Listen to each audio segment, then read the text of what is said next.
Hello, I am Ryan T. Magno, a second-year student of BTL and ICT of USTP Oroquieta Campus. For today's video, I am going to share you some informations about the American Sign Language.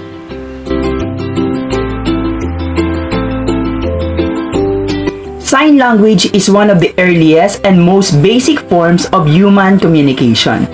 We use signs when we wave hello or point to something we want to use. And also, we use our body language to emphasize an idea.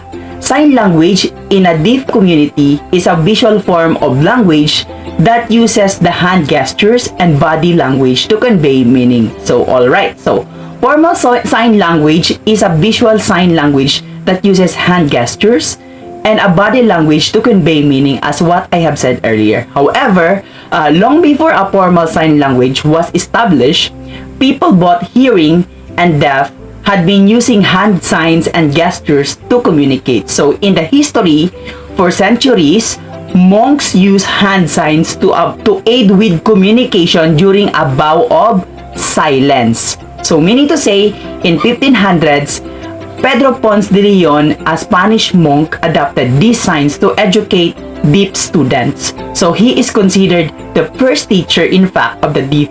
Following in Ponce de Leon's footsteps is Juan Pablo Bonet, a Spanish priest and at the same time linguist, published the first manual alphabet system in 1620.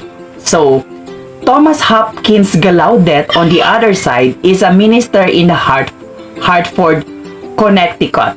So, had a neighbor whose daughter was a deaf. So, despite the fact that she could not hear or speak, Gallaudet could tell that she was very intelligent and he took on the challenge of educating her.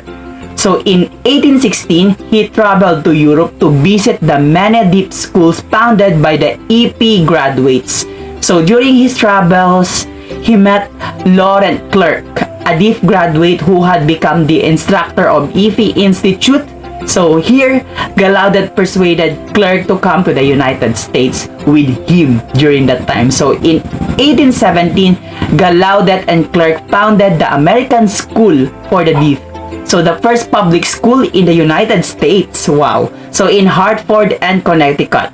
Similar to what happened in France, students came from all over the country to study a new school. So again, they brought with them the signs that they have been using at home. So what we call now Old American Sign Language was developed from a blend of these signs as well as Old French Sign Language that Clerc taught to Gallaudet during that time. So that is the brief history of American Sign Language before how it developed and started. At this point, I am going to perform those American Sign Language alphabets and at the same time, the basic American Sign Language. So I will be performing 3 basic American Sign Language after the alphabet. This is A,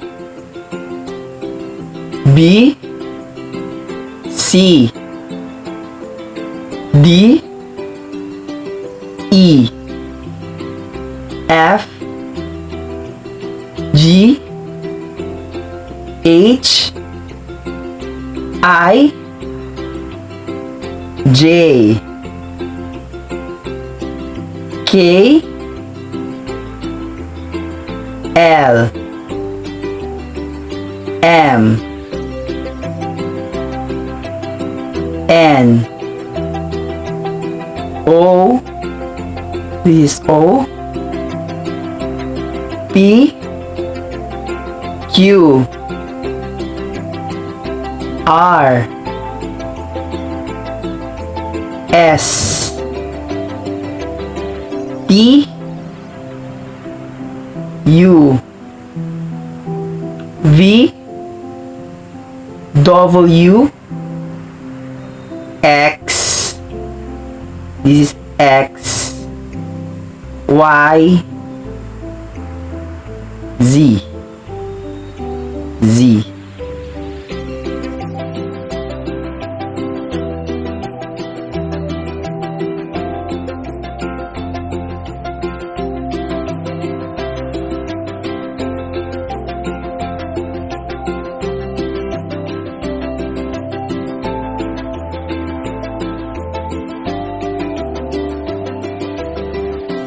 And that's it! I hope you learned something about this video.